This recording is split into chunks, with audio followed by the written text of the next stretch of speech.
teman-teman, kalau misalnya sudah ada undang-undang TPKS terus kita mau ngapain? Kan belum selesai perjuangannya ya.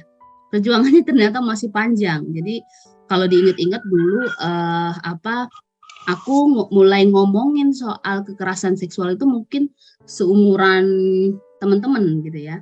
Sampai sekarang coba masih memperjuangkan ini gitu. Jadi teman-teman harus menambah energinya nih gitu, karena siapa tahu gitu perjuangan kita ini lebih panjang dari yang kita pikirkan. Tapi mudah-mudahan saja dengan adanya undang TPKS kita sudah punya pintunya ya, pintu untuk bicara soal kekerasan seksual.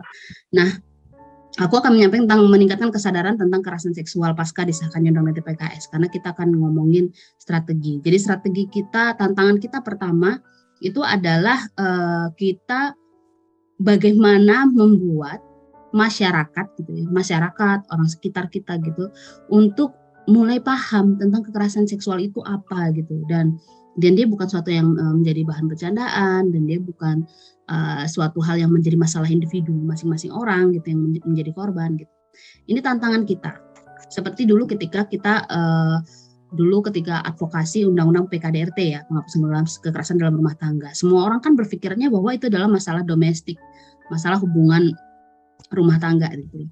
Memang kalau rumah tangganya domestik gitu ya, tetapi ketika dia terjadi kekerasan, dia masalah ranahnya udah ranah hukum ya, ranahnya udah ranah hukum. Dan begitu juga tentang kekerasan seksual, misalnya hubungan misalnya hubungan antar pacaran, hubungan pertemanan segala macam, itu hubungannya memang personal, tetapi ketika dia telah terjadi tindak pidana atau kekerasan seksual misalnya, maka dia masuknya ke ranah hukum. Nah, itu yang harus kita pahami dulu gitu. Jadi ini yang menjadi tantangan kita gitu, memberikan pemahaman ini setelah pasca disahkannya undang-undang TPKS. Kalau enggak, undang-undang TPKS ini walaupun diperjuangkannya udah hampir 10 tahun, percuma gitu loh, dia tidak akan digunakan oleh banyak masyarakat, oleh aparat penegak hukum, apalagi masyarakat kita. Jadinya tidak memahami bahwa apa yang saya alami atau teman saya alami itu bisa dilaporkan secara hukum. Nah, itu salah satunya.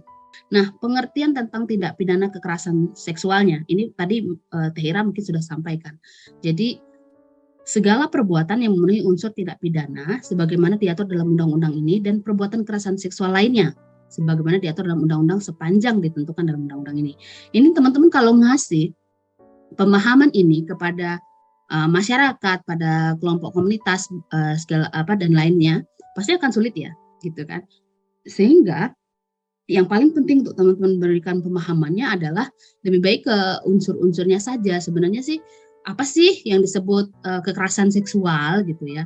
Mungkin teman-teman bisa sampaikan. Jadi kalau misalnya dicolek atau misalnya terjadi di kemarin pernah ada kejadian ya di di KRL kayak gitu.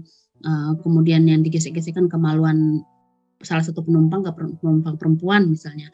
Walaupun di KRL itu sudah ada kampanyenya, tapi ternyata masih terjadi kan. Nah, itu disebut pelecehan seksual fisik misalnya.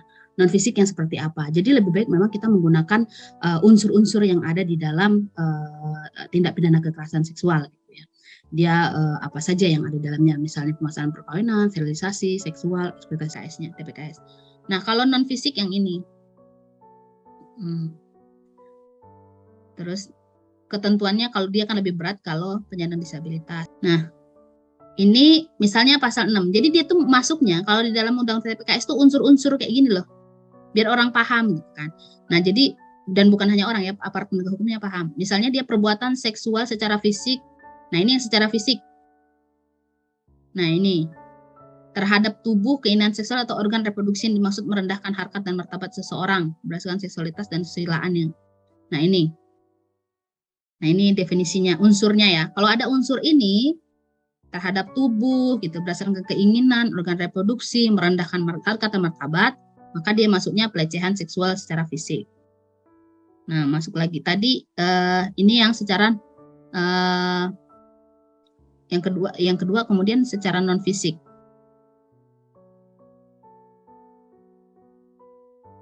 Ini yang secara fisik. Nah, ini non fisik. Yang secara fisik ada sampai C ya. Artinya unsurnya. Jadi ada A. Nah, secara fisik itu ada ini, kemudian ada ini, ya. Kemudian yang C, menyalahkan kedudukan. Jadi pelecehan seksual secara fisik, tapi dia menyalahkan kedudukan tadi ya. Timbul ada tipu muslihat. Jadi teman-teman bisa lihat kayak gini ininya nih. Kalau ada yang ini memaksa, menyesatkan, menggerakkan orang itu untuk melakukan membiarkan persetubuhan. Ini masuk pelecehan seksual secara fisik. Jadi ada A, B, C. Bisa dibaca nanti di Undang-Undang PEK. Kontrasepsi. Nah, ini yang alat kontrasepsi ya. Nih, ada kata-kata penyalahgunaan kuasaan, penyesatan, penipuan. Nanti bisa dibaca. Gitu ya. Pemaksaan tuh misalnya nih orangnya sudah di di meja operasi. Ya kan? Sudah melahirkan. Terus dia itu ngomong ke suaminya, "Pak, ini di steril aja ya, Pak ya. Soalnya ibunya anaknya udah 5 misalnya." Atau kemudian langsung tanpa pengetahuan si perempuan yang di tubuhnya yang punya hak atas tubuhnya, kemudian disteril dengan kesepakatan dari suaminya saja dan tidak ada tanda tangan dari dia kayak gitu misalnya. Itu termasuk pemaksaan sterilisasi. Atau misalnya ada teman-teman disabilitas mental gitu ya di beberapa tempat rumah rumah aman atau rumah singgah gitu ya. Kemudian dia dipaksa disteril karena takut dia mengalami kehamilan. Nah, itu kan pemikiran yang salah gitu. Jadi bukan mengamankan mereka supaya mereka tidak menjadi korban KS gitu ya, atau bagaimana supaya misalnya tidak ada ruang yang bersama antara laki-laki dengan perempuan dan lain sebagainya, atau memang diberitahukan misalnya kebutuhannya ketika dia memang sedang bisa diajak berdiskusi. Itu sebenarnya yang seharusnya dilakukan. Tetapi kalau misalnya langsung saja dia di steril kemudian atau dibohongin minum obat padahal pil KB kayak gitu ya, tanpa sepengetahuan si yang punya tubuh, itu namanya pemaksaan sterilisasi. Kalau setelah melahirkan langsung steril, iya dia masuknya pemaksaan sterilisasi ya, karena kan dia tidak diberikan pemahaman terlebih dahulu. Dia tidak diberikan pemahaman, dia kemudian ditindakannya tidak sepengetahuan siapa yang punya tubuh, maka itu masuknya pemaksaan sterilisasi. Kalau dia masuknya misalnya ketika lagi dioperasi tanpa persetujuan, orangnya masih belum sadar, di bawah obat bius misalnya, kemudian langsung saja dilakukan sterilisasi, maka dia masuknya pemaksaan sterilisasi ya, rela. Tetapi dan ini bisa kalau misalnya dia ingin ingin menuntut atau membawa ke ranah hukum, sebenarnya masih bisa, asalkan kejadiannya kronologisnya seperti ini. Berarti kan memang harus benar-benar pendampingnya nanti memastikan kronologisnya itu seperti apa awalnya sampai kemudian terjadi sterilisasi paksa tadi. Tetapi itu ya memang di tenaga medis juga harus dikasih pemahaman sebenarnya terkait dengan tindak pidana kekerasan seksual, terutama pemaksaan sterilisasi itu yang kayak apa gitu. Jadi mereka juga tidak sembarangan dalam memutuskan hidup orang lain gitu. Nah, ini yang pemaksaan perkawinan.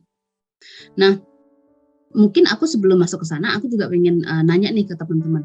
Di teman-teman sendiri, misalnya teman-teman kira-kira punya pemahaman apa ketika kita melihat tentang pemaksaan perkawinan?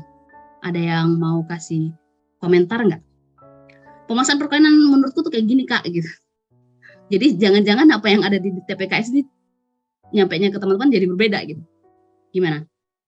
Boleh Kak nih. Ya, izin kalau pemahaman saya, tapi saya sebelumnya belum baca secara tuntas ya Kak undang-undangnya. Nggak apa-apa. Cuman kalau dilihat dari redaksinya, pemaksaan perkawinan di sini yang saya pahami adalah tidak adanya persetujuan dari seseorang orang tersebut untuk melaksanakan perkawinan tersebut gitu Kak. Ya, betul sekali. Tidak adanya persetujuan. Nah, contohnya ada nggak?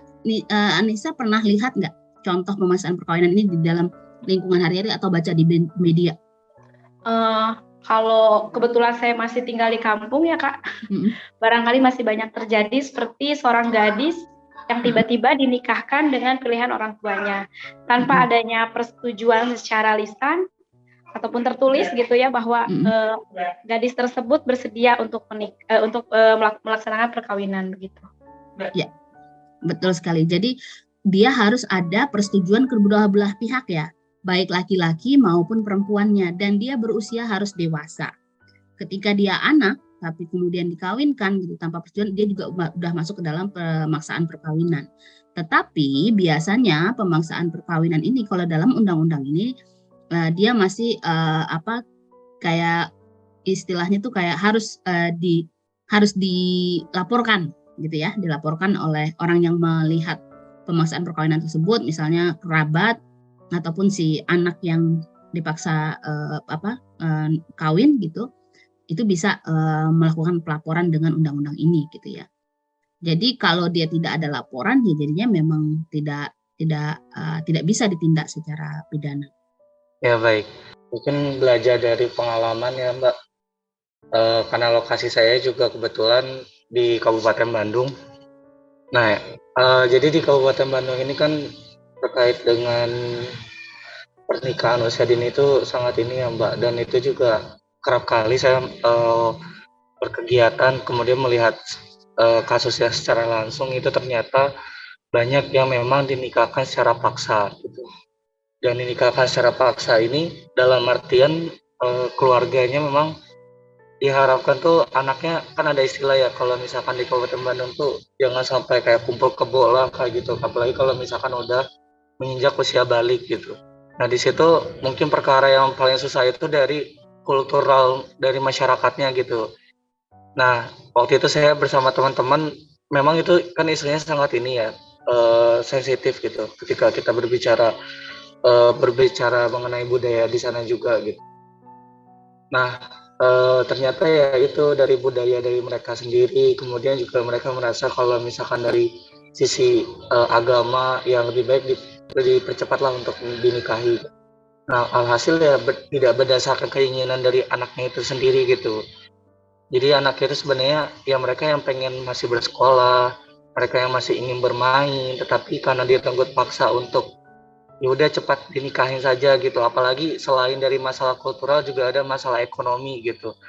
Nah itu sih dan waktu itu ketika kita lihat juga ternyata masih berbeda pandangan antara kalau misalkan kaum agamanya juga atau peraturan dari agamanya, kan kita sebenarnya sudah 19 tahun ya untuk menikah gitu, usia 19 tahun, tapi ternyata tetap aja dari kaum agama di sana sangat kental gitu. Mungkin itu sekedar sharing saja sih kalau misalkan di Kabupaten Bandung, karena memang cukup masih banyak ya yang dinikahkan secara paksa seperti itu. Terima kasih. Terima kasih Kak Trisna. Boleh Kak Dinov? Iya, terima kasih Trisna. Jadi itu masalah sistemik ya Trisna, soal pernikahan dini di Indonesia. Itu masalah sistemik, masalah kita sebagai sebuah bangsa sebenarnya. Jadi ngomongin perspektif iya gitu ya. Jadi kalau aku sih bilangnya bukan agamanya ya, tapi interpretasi mereka tentang agama gitu ya. Jadi yang buat mereka kemudian menganggap bahwa udah kalau udah balik nikah gitu kan. Padahal dalam agama sendiri banyak sih ya kalau kita belajar, tapi gitu ya. Kalau kita belajar bahwa pernikahan itu kan harus mendatangkan kebaikan ya kan. Kemudian dia harus disepakati oleh kedua belah pihak. Kan banyak ya unsur-unsur menikah itu gitu. Jadi bukan hanya mau menikah udah gitu langsung nikah, atau maunya orang tua langsung menikah. Sebenarnya kalau mau bicara agama sih kita mungkin bisa juga nanti kapan-kapan Yayasan Sapa ngundang Bu Nyai siapa gitu ya untuk diskusi soal kenapa sih pernikahan anak itu sebenarnya bukan nilai atau falsafah agama sebenarnya gitu. Mungkin bisa ke sana juga, tetapi memang sekarang ini PR kita masih besar soal perkawinan anak. Bahkan di Indonesia itu kita nomor 2 se-Asia Tenggara. Jadi jelek banget kita ya. Kalau se-Asia Tenggara kita nomor 2, dan itu masih terlalu sering menjadi review negara-negara di dunia terkait dengan situasi perempuan dan anak di Indonesia. Jadi kita masih under review soal itu di internasional. Nah, itu masih jadi jadi sorotan di internasional soal situasi pernikahan anak di Indonesia. Jadi bukan hanya Jawa Barat gitu ya, tapi juga ada di daerah banyak sih, daerah Sulawesi, Jambi kalau nggak salah itu juga yang termasuk tinggi. Nah, jadi Trisna memang itulah yang menjadi PR tadi saya bilang, bahwa Undang-Undang TPKS ini dia bukan hanya bicara soal pidana, tetapi dia juga bicara soal perspektif Jadi adanya undang-undang ini juga bagaimana membangun perspektif di masyarakat. PR-nya kita itu, jadi yang memang harus yang diulang terus, dikasih pemahaman terus, kekerasan seksual apa, pemaksaan perkawinan itu apa, ada counter narasi yang kita bentuk. Kalau misalnya kaum ulama di sana ataupun mereka bilang bahwa nikah itu sebaik-baiknya setengah penyempurna agama, nah itu pernikahan yang seperti apa, itu kan juga ada ya. Kemudian macam-macam, nah itu yang counter narasinya mungkin kita bisa susun, kita bisa bentuk, kan berarti pernikahannya seperti apa tuh yang menyempurnakan agama kayak gitu kan.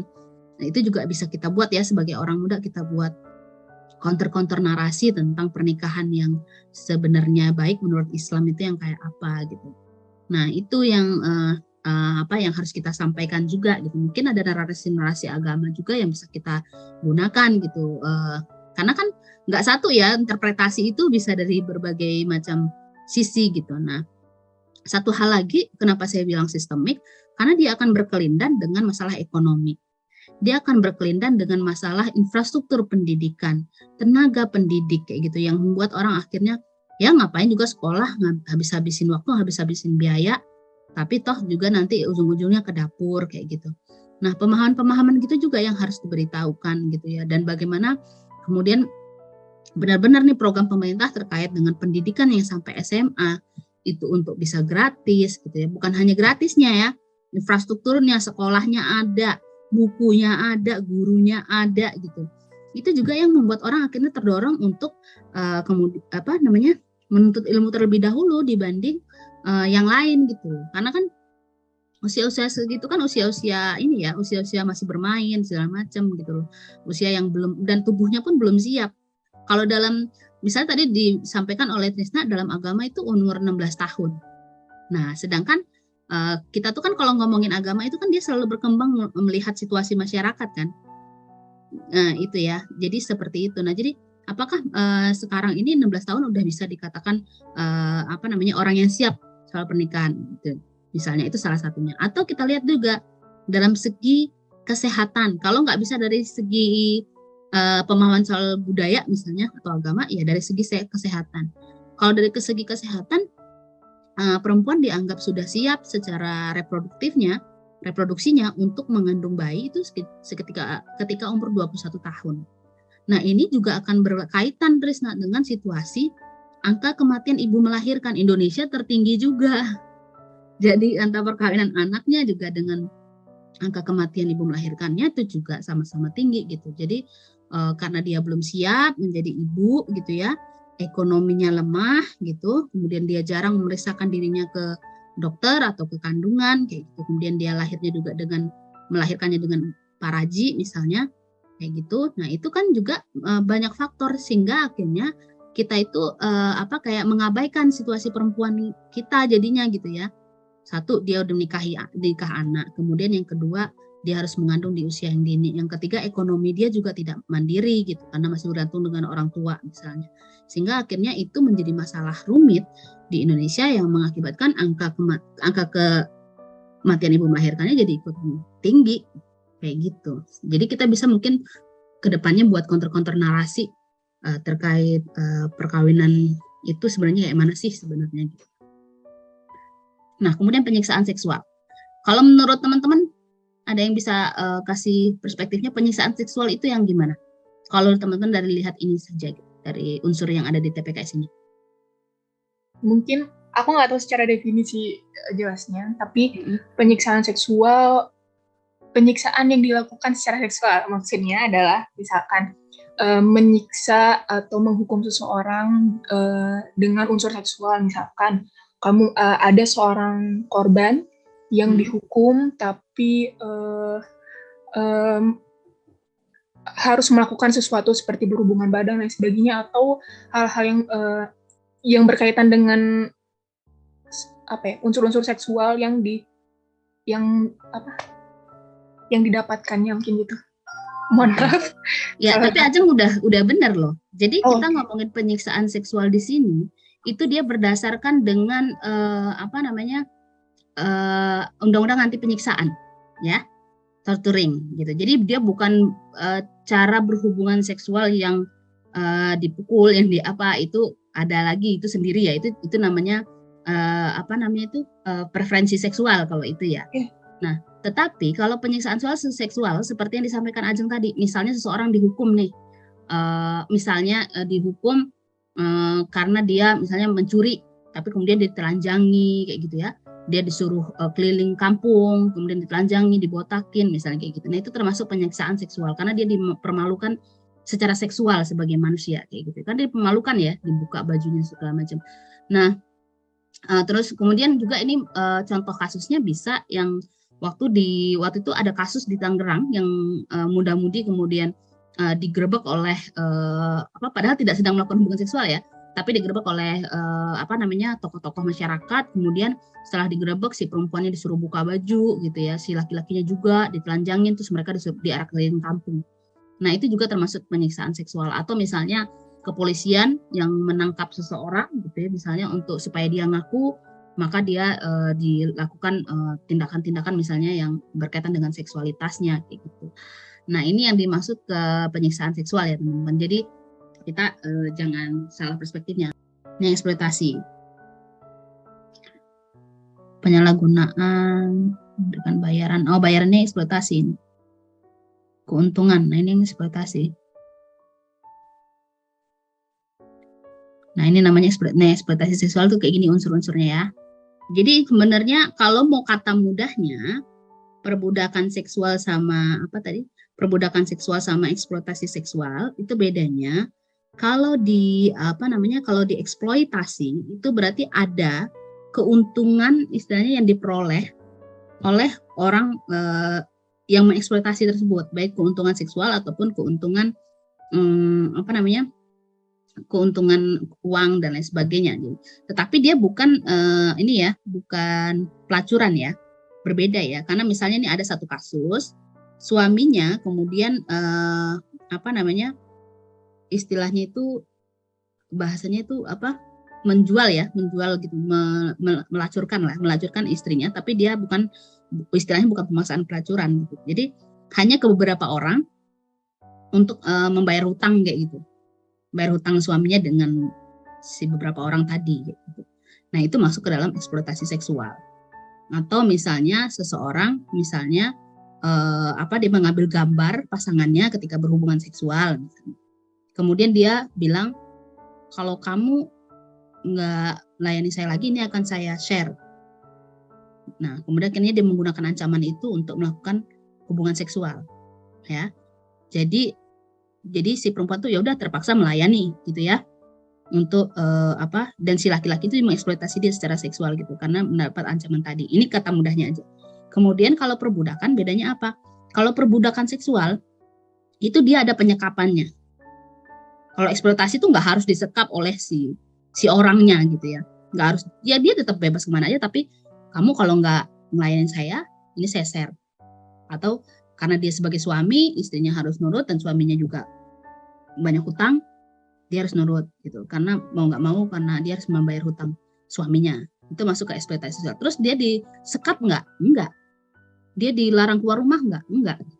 Kalau perbudakan, dia ada penyekapannya, dia bisa terjadi lebih dari 2 hari, misalnya disekap, kemudian dipaksa untuk melayani seksual, kayak gitu. Dia ada penyekapannya ya kalau perbudakan. Kalau eksploitasi yang tadi, itu contoh mudahnya kayak gitu. Kalau yang berbasis elektronik itu dia misalnya gini, kejadiannya offline, kejadiannya misalnya tidak di media elektronik. Saya misal berhubungan seks dengan pacar saya dengan mau sama mau ya, konsen, ini kan mau sama mau, direkam lah ya. Tetapi kemudian si pasangan putus kan, misalnya ceritanya putus nih. Si pasangan akhirnya, kalau kamu putusin, kemudian si mantannya akhirnya menyebarkannya lewat internet, ya, lewat WhatsApp lah, bla bla bla, nggak tahu. Pokoknya yang berkaitan dengan elektronik, baik USB, jadi USB udah masuk ya, dia transmisi yang penting, USB ataupun WhatsApp ataupun apa, dia sebarkan. Nah itu udah masuk kekerasan seksual berbasis elektronik tanpa kehendak si korban, gitu ya, tanpa kehendak korban. Nah, itu bahasa mudahnya. Coba saya cari yang di unsurnya yang di dalam undang-undangnya. Sebentar, saya buka. Nah, ini yang elektronik Aan tadi ya. Melakukan perekaman, mengambil gambar, tangkapan layar. Nah, misalnya misalnya seseorang dia video call sama pacarnya misalnya. Kemudian kita pakai baju seksi atau gimana gitu. Kemudian di screenshot sama pacarnya tanpa persetujuan atau dengan temannya tanpa persetujuan. Kemudian ataupun tanpa pakaian seksi, berpakaian tertutup. Misalnya kita ambil gambarnya tanpa persetujuan, kemudian gambar kita diedit jadi terbuka kayak gitu ya, wajahnya doang diambil. Nah, ini juga bisa masuk. Nah, kemudian mentransmisikan. Jadi setelah kita edit, kita kirim ke orang lain. Nah, nih, jadi dia ditransmisikan itu bisa lewat WhatsApp secara pribadi sekalipun, belum ke grup gitu, itu udah kena. Nah, ini juga buat orang yang suka stalking. Jadi hati-hati stalking ya. Dan juga yang suka masang aplikasi ke HP pacarnya supaya tahu pacarnya kemana aja. Nah, itu nggak boleh loh ternyata. Stalking ya. Mantan boleh nggak Kak Dino? Nah, itu dia nggak boleh. Kalau mantan aja gitu loh, lupain. Ya, aku bisa dipenjara ya kalau gitu ya. Iya. Kalau install aplikasi ini di pacarku ya. Kalau pacarmu lapor. Oh, pacarku lapor gitu, oke. Ya, jadi nggak boleh ya. Jadi kalau pacarnya tahu, ternyata aku di stalking, dilacak, kemudian ataupun kamu stalking seorang atau lacak seseorang, nanti misalnya ngikutin kemudian foto, aku tahu loh kamu lagi di sini, aku tahu loh kamu lagi di situ. Itu sampai orangnya takut misalnya, sampai kok aku kayaknya diikutin kayak gitu, itu bisa dilaporkan. Itu ya, kalau mau lihat. Jadi memang yang ditaruh di situ tuh bukan kekerasan seksual pelecehan seksual secara fisik adalah, itu nggak dibuat begitu memang, tapi langsung dibuat per unsur-unsurnya. Kalau ada pemaksaan, kemudian ada ini, ada itu. Jadi yang dibuat unsur-unsurnya supaya mempermudah aparat penegak hukum, terutama polisi, dalam menentukan tindak pidananya. Memang disusun kayak gitu dulu. Gitu. Jadi kalau cuman pelecehan seksual secara fisik adalah ketika gini, itu kan unsurnya susah diinterpretasikan ya. Maksudnya dia jadinya multitafsir. Tapi kalau dia udah ada unsurnya ini pemaksaan, ini eksploitasi. Kalau dia unsurnya ini perbudakan kayak gitu. Jadi langsung dikasih unsur-unsurnya di dalam Undang-Undang TPKS. Nah, teman-teman, jadi tadi ininya ya, cakupan kekerasan seksual. Nah, terus kemudian kita ngomong, terus penyebab kekerasan seksual itu apa sih Kak? Gitu. Jadi penyebab kekerasan seksual itu bukan karena bajunya seksi, atau bukan karena pulangnya kemalaman, atau bukan karena bibirnya berem-berem jawir ayam, atau misalnya atau karena dia yang misalnya yang dia tidak sesuai dengan apa yang dilihat masyarakat sebagai perempuan dalam tanda kutip baik-baik. Jadi itu bukan penyebab kekerasan seksual. Penyebab kekerasan seksual itu adalah perspektif. Jadi ada budaya patriarki yang menempatkan perempuan sebagai objek seksual. Dia itu adalah perspektif masyarakat yang masih menganggap bahwa kekerasan seksual itu pasti terjadi karena ada pengaruh dari si perempuan, karena dianggap objek seksualnya adalah perempuan tersebut gitu, ataupun orang yang lebih lemah gitu ya, itu juga. Nah, ini ada budaya patriarki di dalamnya. Jadi kekerasan seksual itu bukan hanya bukan hanya dalamnya perempuan ya dalam Undang-Undang TPKS, tetapi siapapun yang dia dianggap lemah. Jadi ada juga di sini budaya patriarki, sistem hukum yang belum berpihak pada korban, dan aku bilang relasi kuasa di sini ya. Sorry aku lupa. Nah, ini juga penting. Kemudian kita ke dampak kesehatannya apa aja sih pada korban. Ini ada keguguran, kehamilan yang tidak diinginkan, aborsi yang tidak aman, penyakit menular seksual termasuk HIV atau AIDS, kemudian luka, cedera, memar, lebam, infeksi, bahkan kematian ya. Itu juga kematian ibu melahirkan juga kemungkinan terjadi karena si korban kemudian dia harus melahirkan di usia terlalu muda misalnya, juga terjadi bisa. Nah, ini dampaknya bagi korban KS. Kemudian upaya pencegahan itu sudah ada disebutkan di dalam pasal 85 ayat 2 di dalam Undang-Undang TPKS. Jadi upaya pencegahan itu termasuk salah satunya memudayakan literasi tentang tindak pidana kekerasan seksual kepada semua lapisan usia masyarakat. Jadi budaya literasi itu penting yang tadi saya sampaikan di awal ya. untuk mereka memahami kekerasan seksual itu apa. Terus bagaimana juga seseorang itu mengajak orang lain atau memberikan penyadaran agar kita tidak menjadi korban atau bahkan pelaku ya. Jadi bukan hanya korban tetapi mencegah seseorang juga menjadi pelaku KS. Nah, selanjutnya mensosialisasikan peraturan perundang-undangan yang mengatur tentang tindak pidana kekerasan seksual. Nah, ini juga masih terus dilakukan ya oleh baik LSM maupun pemerintah gitu.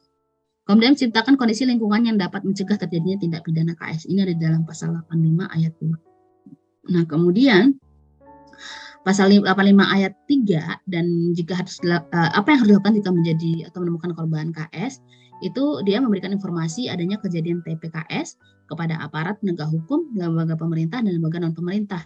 Jadi kejadian tindak pidana KS-nya itu ada yang tadi sudah disebutkan tadi ya, ada eksploitasi seksual, penyimpangan seksual, permusuhan kelainan dan lain sebagainya. Kemudian memantau penyelenggaraan pencegah dan pemulihan korban. Nah, pemantauan ini biasanya fungsinya juga Komnas Perempuan yang melakukan dan juga masyarakat.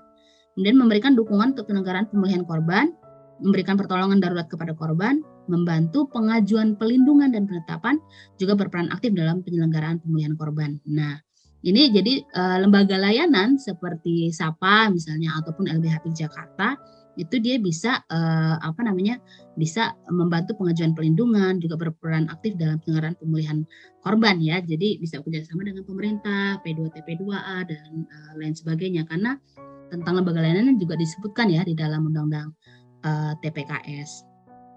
Nah, kemudian advokasi pasca pengesahan undang TPKS itu sebenarnya kita masih banyak PR-nya gitu ya. Pertama, bagaimana sih kita mengawal sosialisasi tadi? Tadi kan ada ya, pencegahannya adalah sosialisasi. Terus gimana sih mengawal sosialisasi itu agar pemerintah, DPR, aparat penegak hukum itu benar-benar mau nyampein soal undang-undang TPKS, tapi juga punya persepsi soal yang sama gitu ya tentang isinya, isi TPKS ini gitu. Nah, baik antara APH, UPTD, PPA misalnya, kemudian pendamping korban, advokat, masyarakat dan lain-lain. Nah, ini juga menjadi penting kita lakukan. Kemudian mengawal norma hukum maksudnya yang belum ditegaskan dalam Undang-Undang TPKS, namun ada pasal jebatan atau bridging article. Jadi teman-teman di dalam Undang-Undang TPKS tadi mungkin sudah disampaikan oleh Kak Teh Ira ya, bahwa dalam pasal 4 ayat 2 Undang-Undang TPKS itu ada bridging article tentang perkosaan dan perbuatan cabul gitu ya. Jadi tentang perkosaan dan perbuatan cabul itu definisinya tidak diletakkan dalam Undang-Undang TPKS, tetapi diletakkan di dalam Undang-Undang KUHP. Nah, ini sebenarnya yang agak kita agak sedikit bikin kita kecewa kemarin ya. Padahal yang ngomongin kekerasan seksual justru tentang perkosaan itu harusnya definisinya ada di TPKS dong, bukan di KUHP, karena dalam piramida kekerasan seksual yang paling tinggi itu adalah perkosaan gitu ya. Tetapi kok perkosaan justru definisinya nggak ada di TPKS karena dianggap kemarin oleh Kementerian Hukum dan HAM itu akan bertumpang tindih dengan KUHP. Jadi dia ditaruh pendefinisinya dalam KUHP dan kemudian ada juga di dalam Undang-Undang TPKS. Nah, jadi itu juga menjadi penting. Jadi bicara soal persetubuhan anak juga perbuatan cabul terhadap anak ini ada nanti di dalam Undang-Undang KUHP, RUU KUHP dan atau eksploitasi seksual terhadap anak, perbuatan melanggar kesusilaan yang bertentangan dengan kehendak korban ini semuanya harus kita kawal di dalam KUHP. Dia benar-benar memasukkan unsur-unsur ini gitu. Jadi pornografi yang memperlihatkan anak itu yang bagaimana, kemudian pemaksaan pelacuran itu yang bagaimana gitu. Itu harus benar-benar kita kawal di dalam undang-undang RUU KUHP gitu. Jadi dia saling undang-undangnya itu saling sinkron ya antara undang-undang satu dan undang-undang lain. Karena Indonesia itu sudah punya banyak PR antara undang-undang satu dengan undang-undang lain itu tidak sinkron. Jangankan undang-undang lain, misalnya teman-teman lihat aja undang-undang perlindungan anak. Jadi anak di dalam undang-undang perlindungan anak usianya itu kalau tidak salah 18. Kemudian kita lihat lagi misalnya tentang definisi anak di dalam undang-undang tenaga kerjaan itu usianya 16. Ketika kita lihat lagi dalam undang-undang perkawinan itu 19. Nah itu kayak gitu-gitu tuh sering banyak di dalam undang-undang di Indonesia. Jadi sinkronisasinya yang harus kita pastikan ada antara TPKS dengan RUU KUHP itu. Nah, di dalam Undang-Undang Perkawinan, Undang-Undang TPKS, pemaksaan aborsi dan pemaksaan pelacuran itu dia tidak dijelaskan, kan nggak dimasukkan ya, bahkan nggak dimasukkan. Nah, kemudian mengawal rancangan peraturan pelaksana Undang-Undang TPKS. Jadi dalam Undang-Undang TPKS itu ada peraturan pelaksananya. Jadi kalau dia tidak diturunkan ataupun peraturan pelaksananya nggak ada, itu Undang-Undang TPKS itu akan sulit diterapkan di lapangan, gitu ya. Misal dia ada 6 PP dan 4 Perpres. Kalau di dalam Undang-Undang TPKS, PP itu peraturan pemerintah dan Perpres itu peraturan presiden. Nah, ini kita harus lihat nih dari 6 dan 4 PP ini dalam waktu dekat ini mana yang prioritas oleh pemerintah. Nah, PP dan Perpres ini yang menyusun adalah pemerintah ya teman-teman. Jadi undang-undang karena dia sudah jadi undang-undang, maka wewenangnya itu ada di pemerintah untuk menyusun PP dan Perpresnya. Nah, kemudian ini yang penting bagaimana ini dijalankan. Nah, saat ini di dalam di Kementerian PPA yang menjadi leading sektor pelaksanaan undang-undang ini itu sudah digodok ya, sudah digodok itu ataupun diproses tentang UPTD PPA. Nah, baru satu itu ya. Dan mudah-mudahan di tahun-tahun berikutnya ini sudah bisa jalan PP dan Perpres yang lain. Nah, kemudian juga mengawal kesiapan stakeholder dalam pelaksanaan Undang-Undang TPKS, pencegahan gitu ya. Itu di mana? Misalnya di KPPA atau Kementerian Perempuan dan Anak, kemudian di KL lainnya, kementerian lembaga lainnya, di OBH, di pendamping masyarakat, lembaga HAM. Nah, kemudian penanganannya di mana misalnya. Kemudian mekanisme pendanaannya seperti apa. Nah, ini yang harus kita kawal juga teman-teman, situasinya seperti apa gitu. Karena kalau ini tidak dikawal itu sama aja akan sulit nanti penerapannya. Jadi nanti yang pencegahan tuh siapa sih gitu, di bagian ini siapa gitu, kemudian penanganannya itu siapa, dan juga pendanaannya dari mana gitu yang dilakukan pemerintah. Kemudian mengawal transisi kasus setelah pengesahan. Nah, ini buat teman-teman lembaga layanan terutama ya. Jadi kasus yang sebelum TPKS kemudian sampai TPKS disahkan masih terus terjadi, ini tentu saja harus dikawal ya, dan memastikan bahwa korban mendapatkan hak-haknya. Kemudian mengawal kampanye-kampanye negatif tentang TPKS gitu ya. Jadi kan banyak juga nih yang masih isu-isu negatifnya, ini harus kita counter nih. Kemudian mengawal tafsir yang belum tegas dan multi tafsir dalam TPKS. Jadi masih banyak juga yang multi tafsir ya teman-teman di dalam undang-undang ini, yang kadang membuat aparat penegak hukum bisa memiliki perspektif berbeda dalam penerapannya. Nah, peraturannya itu apa saja sih yang harus dikawal? Ini ada 10 gitu ya. PP Tata Cara Penanganan, Pelindungan dan Pemulihan. Nah, tapi kabar-kabar terakhir katanya nggak jadi 10 gitu ya. Katanya mau dibuat jadi 7 dan ada beberapa yang disatukan gitu PP-nya ataupun Perpresnya. Tetapi yang pasti kalaupun dia disatukan gitu ya, misalnya satu PP misalnya Tata Cara Penanganan, Pelindungan, Pemulihan dengan tim terpadu pemulihan disatukan misalnya, berarti yang harus dipastikan itu adalah isinya gitu ya, bahwa tentang penanganan, pelindungan, pemulihan itu harus ada misalnya, tim terpadunya harus dibentuk, penyelenggaraan pencegahannya itu harus ada kayak gitu. Ini yang harus kita pastikan, dan kita harus tahu nih pemerintah kita sudah menyusun PP-nya sampai mana. Kalau kita tidak kawal, nanti situasinya akan seperti kasus Undang-Undang Perlindungan Anak, walaupun dia sudah ada sejak lama, atau Undang-Undang PKDRT ya, tetapi peraturan pelaksananya itu baru muncul itu 10 tahun kemudian kayak gitu. Setelah 10 tahun undang-undang disahkan, baru peraturan-peraturan pelaksananya disusun. Nah, kemudian Undang-Undang TPKS kaitannya dengan vokasi RUU-KUHP tadi kita sudah sampaikan juga tentang pasal jembatan ya. Kemudian juga menegaskan delik pidana unsur-unsur TPKS yang ada di dalam ini itu.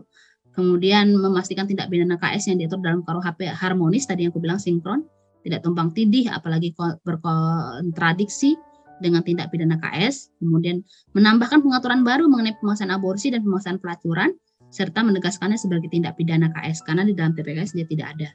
Kemudian memperluas ketentuan mengenai pengecualian tindak pidana aborsi bagi perempuan korban tindak pidana KS lainnya. Jadi harus di dalam KUHP itu harus kita kawal bahwa perempuan yang melakukan aborsi karena tindak pidana KS ataupun karena kedaruratan indikasi medis itu tidak boleh dihukum gitu ya. Nah, kemudian memindahkan sejumlah pasal terkait KS ke bab tindak pidana terhadap tubuh atau tindak pidana khusus. Nah, ini harus ada di dalam undang-undang KUHP nantinya gitu. Kemudian juga menambahkan ketentuan tentang tindak pidana KS dalam bab 34 tentang tindak pidana KS khusus pada bagian ke-6 sebagai upaya untuk menjembatani hukum secara khusus. Jadi kita ingin supaya ketika ngomongin pemaksaan aborsi, pemaksaan pelacuran, kemudian tentang pemerkosaan, itu tindak pidananya, hukum acaranya kita minta untuk tetap mengikuti undang-undang TPKS. Jangan mengikuti undang-undang yang lain atau yang ada dalam KUHP. Jadi kita harus memastikan itu juga. Jadi PR-nya masih banyak. Kemudian memasukkan daftar tindak pidana yang merupakan tindak pidana KS dan ketentuan peralihan terkait butir B, ini sangat banget ya, substansi ya. Diberikan pada pengaturan tentang perkosaan, pencabulan, persetubuhan, tindak pidana terhadap perkawinan dan melarikan anak dan perempuan untuk tujuan perkawinan serta pemaksaan aborsi. Nah, ini harus ada di dalam KUHP kita. Jadi itu setelah pasca TPKS ada, masih ada ini hal-hal ini yang harus kita pastikan dia ada di dalam KUHP kita. Mungkin mau sharing dulu ya Kak Dina. Sekarang kan kita lagi advokasi juga ya untuk kebijakan SOP di UIN Bandung. Nah, kebetulan kemarin itu dibahas bahwa di dalam draft SOP itu ada juga masuk laut TPKS, terus di dalam landasan hukum dari SOP itu gitu. Nah, mungkin aku mau bertanya kalau misal secara alurnya itu sendiri bisa nggak sih kayak kalau kita kan khususnya base-nya di UIN Bandung, aku ngadvokasinya kan di UIN Bandung dan memakai peraturan SK Dirjen Pendis ya, ataupun pakai peraturan Menteri Agama yang baru pada tahun 2022. Nah, kalau melihat di dua kebijakan itu kan itu tidak ada pelindungan kepada pendamping ya Kak Dina untuk proses pendampingan di kampus itu sendiri gitu. Nah, bisa nggak sih kalau secara alur gitu SK Dirjen ini selaras dengan UU TPKS, karena kan ya tadi yang di dalam kampus itu nggak ada perlindungan untuk pendamping dan keluarga korban, dan kalau misal itu nggak selaras dengan proses advokasi yang dilakukan itu, kira-kira kita bisa melakukan hal apa gitu, khususnya kita sebagai mahasiswa. Mungkin itu sih Kak Dino, terima kasih. Jadi gini Hana, kalau kita ngomongin peraturan yang ada di kampus atau peraturan yang ada di peraturan yang mengikat misalnya staf kementerian kayak gitu ya, atau pengaturan yang mengikat misalnya di lembaga tenaga kerjaan ya misalnya, ataupun di pabrik misalnya gitu, itu kita memang tidak bisa memasukkan unsur tentang pelindungan. Jadi pelindungan itu dia adalah negara ranahnya ya. Jadi dia ranahnya adalah negara, tetapi bisa nggak dia disinkronkan atau diselaraskan dengan Undang-Undang TPKS? Oh, bisa banget gitu. Bahkan dia bisa menggunakan Undang-Undang TPKS itu sebagai salah satu rujukan di dalam penyusunan SOP-nya gitu loh. Misalnya di dalam SOP-nya itu dia melihat, menimbang gitu, ataupun sebagai undang-undang yang ada di Indonesia. Itu dia sebagai rujukan bisa. Nah, jadi di dalam kampus itu dia tidak akan menangani tidak akan bicara soal pelindungan, dia pelindungan terhadap korban ataupun keluarga korban, karena itu ranahnya negara. Nah, tetapi ketika dia terjadi kasusnya yang berkaitan dengan tindak pidana, maka dia masuknya udah ranah negara, Ana. Jadi masuknya udah bisa dilaporkan gitu. Nah, jadi bagaimana kampus kemudian memastikan si korban ya itu ketika melapor ke kampus, memastikan korban kemudian mendapatkan perlindungan ataupun pendampingan hukum kalau dia ranahnya tindak pidana. Tetapi kalau dia ranahnya perdata, misalnya kemudian dituntut, misalnya ketika dia sudah terjadi misalnya tindak pidana KS, yang dia tindak pidana gitu ya, bukan pelanggaran etik misalnya, itu sudah harus kampus berarti harus memastikan bahwa korban mendapatkan pendampingan hukum, gitu ya. Nah, tetapi kalau dia misalnya masuknya ke tataran misalnya pelanggaran etik atau pelanggaran kode etik, pelanggaran SOP, dan dia bisa dirujuk secara perdata, itu dia maka bisa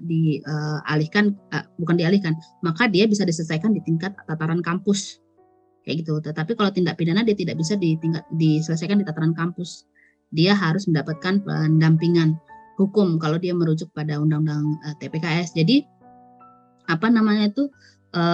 Satgas ya, Satgas TPKS-nya harus bisa memastikan bekerja sama dengan pendamping dan lain sebagainya, apa kebutuhan bagi korbannya gitu.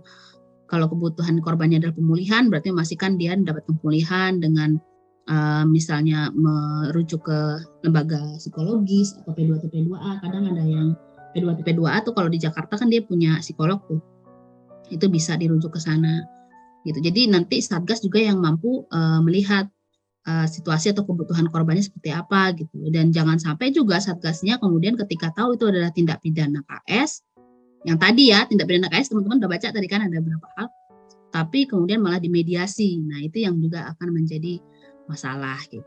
Nah kalau disinkronkan bisa nggak? Bisa disinkronkan. Jadi Undang-Undang TPKS itu justru bisa digunakan saat ini oleh lembaga-lembaga layanan atau lembaga-lembaga apapun ya, kayak di kementerian dan lain sebagainya, sebagai salah satu dasar untuk mengatur tentang tindak pidana kekerasan seksual yang terjadi di kantor, di sekolah, kayak gitu, di kampus. Seperti itu. Justru enak sekarang sudah punya undang-undangnya kan. Kalau dulu kan belum ada. Waktu Permendikbud ada itu kan belum ada undang-undangnya. Berarti kalau untuk perlindungan pendamping itu tetap sesuai dengan kasusnya, Kak? Iya, tetap sesuai dengan kasusnya. Tapi kalau misalnya udah ada pengancaman segala macam, itu maksudnya dia udah tindak pidana ya. Bukan lagi di urusan urusan internal. Misalnya ada pengancaman. Iya. Terima kasih Kak Dino. Iya, sama-sama. Oke, jadi kalau misalkan udah ada pengancaman itu udah bukan urusan kampus lagi ya Kak Dino? Itu, iya. Kalau misalnya pengancaman kamu nanti kalau gini saya apain kayak gitu. Misalnya tapi kalau misalnya pengancaman nanti diancam nilainya misalnya, itu bisa dilaporkan di kampus. Misalnya pengancamannya nanti kamu saya bunuh atau saya apain. Nah, itu udah tindak pidana ya. Tapi kalau misalnya diancam nanti nilai kamu misalnya karena dia nanganin kasus diancam nilainya nggak keluar, nah itu bisa diajukan ke urusannya di kampus. Kalau yang kayak gitu tergantung pengancamannya ya. Kalau pengancamannya udah bicara soal pengancaman membahayakan nyawa, itu tindak pidana. Saya ingin bertanya tentang pemaksaan sterilisasi. Untuk pasutri penyandang disabilitas, ada beberapa kasus Dinas Kesehatan menyarankan teman kami untuk melakukan sterilisasi setelah memiliki 2 anak dengan alasan kelahiran anak ketiga rentan mengalami kelainan atau disabilitas bawaan sebagaimana orang tuanya. Nah, katanya itu masuk ke dalam pemaksaan tidak, Mbak? Makasih. Kalau menyarankan kata-katanya itu tidak pemaksaan. Tergantung dia bilangnya gimana. Kalau di sini kan dibilang Dinas Kesehatan menyarankan teman kami untuk melakukan sterilisasi setelah memiliki 2 anak dengan alasan kelahiran anak ketiga rentan mengalami kelainan atau disabilitas bawaan. Jadi disarankan, Bu, Pak, kalau ini dilahirkan maka konsekuensinya adalah ini misalnya gitu ya. Nah, itu dia tidak masuk ke dalam tindak pidana pemaksaan sterilisasi karena dia disarankan itu dia dalam bahasa yang kupahami, dia dalam ranah konsultasi. Assalamualaikum warahmatullahi wabarakatuh. Izin bertanya Teh, bagaimana kajian viktimologi kaitannya dengan beban pembuktian terhadap korban tindak pidana kekerasan seksual? Kan jika merujuk pada asas hukum yang mengatakan unus testis nullus testis, satu saksi bukanlah saksi, dan asas presumption of innocence atau praduga tak bersalah terhadap tersangka pelaku kekerasan seksual. Terima kasih Teh.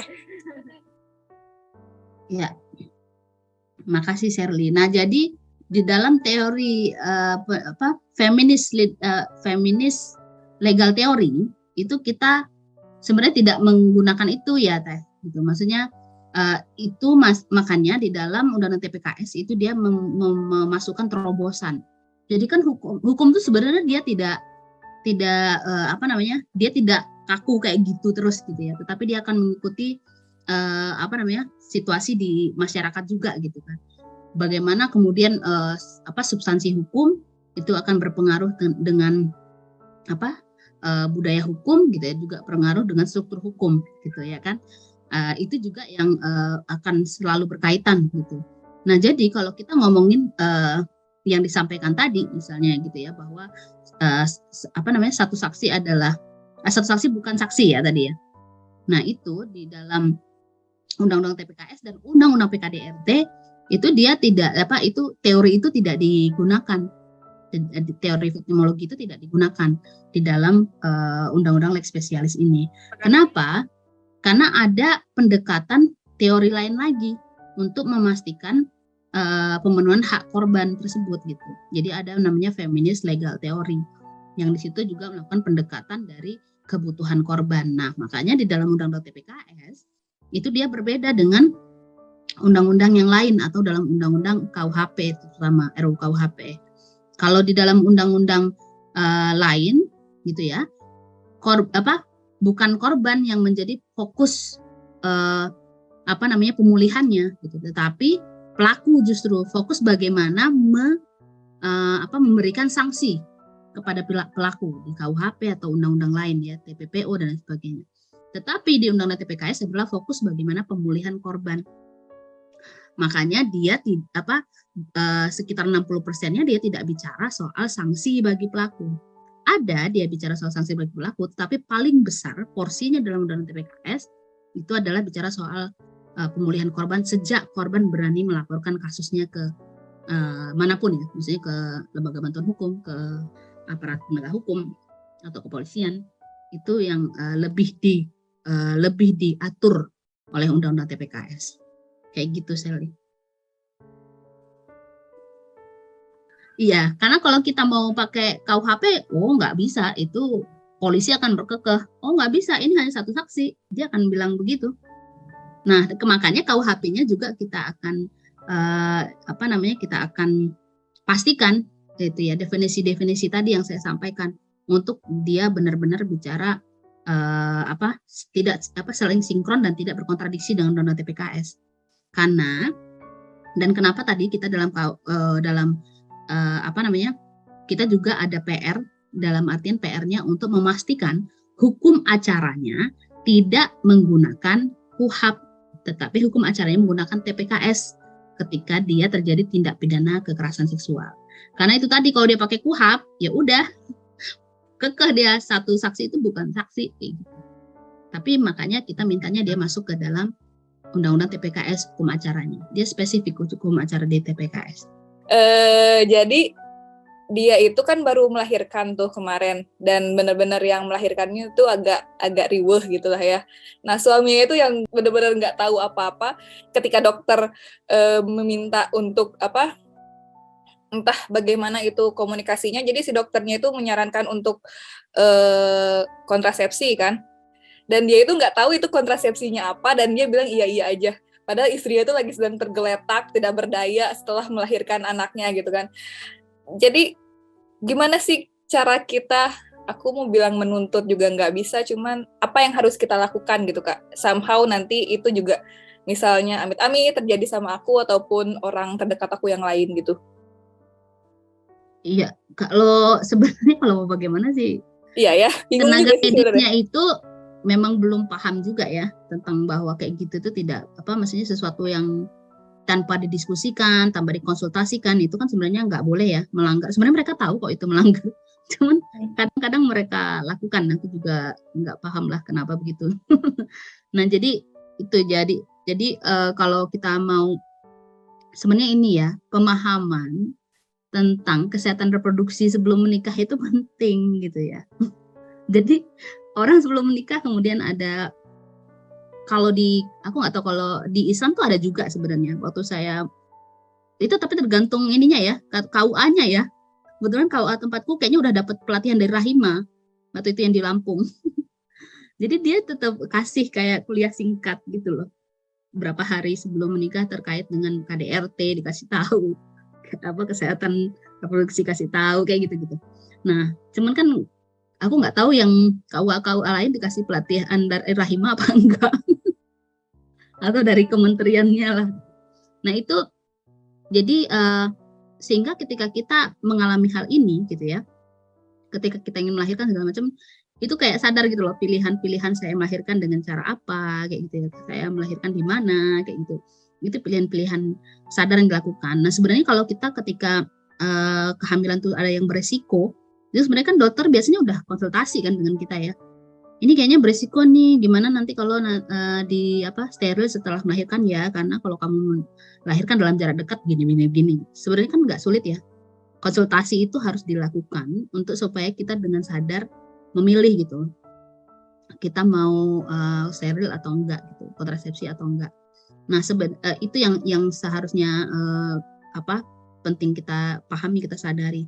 Karena itu tadi benar kata Kak Ella, kalau sudah tanda tangan suaminya itu susah kita mau menuntut ke dokternya atau ke rumah sakitnya, kecuali kemudian sterilisasi itu ataupun kontrasepsi tersebut kemudian menimbulkan menimbulkan infeksi misalnya, menimbulkan kelukaan atau apa, itu bisa kita tuntut ke depannya kayak gitu.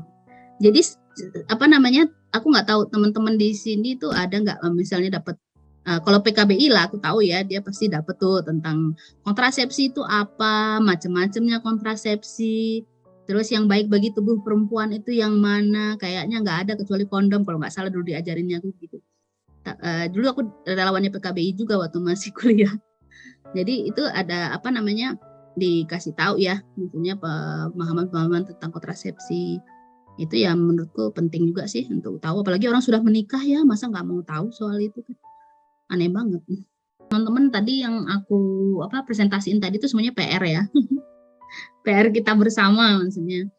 Tapi paling tidak kalau memang misalnya kita kesulitan untuk menjadi bagian dari yang melobi ke pemerintah gitu, atau kita kesulitan dalam membuat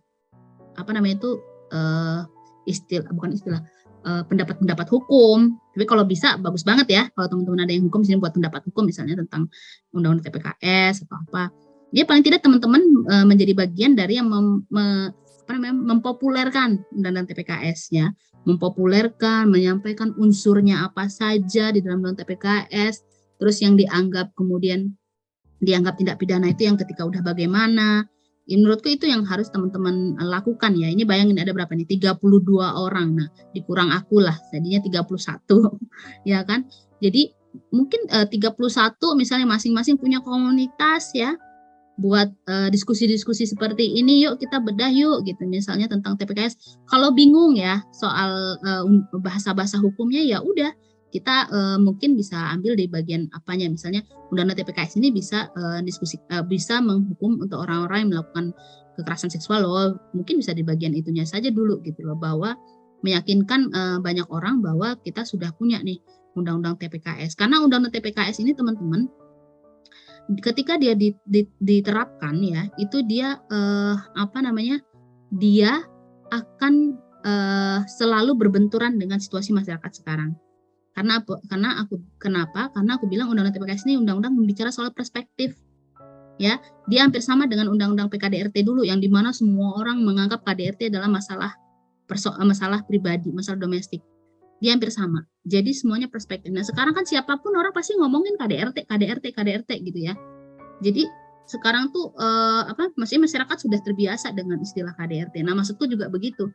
Bagaimana kita sekarang membuat TPKS itu menjadi hal yang jadi pendiskusian di masyarakat, dan masyarakat juga mulai aware dengan isu kekerasan seksual, sehingga banyak orang kemudian tercegah menjadi pelaku maupun menjadi korban. Kayak gitu sih. Jadi teman-teman bisa melakukan kampanye, diskusi apapun. Nah, itu saja teman-teman dari aku, apa strategi kita ke depannya.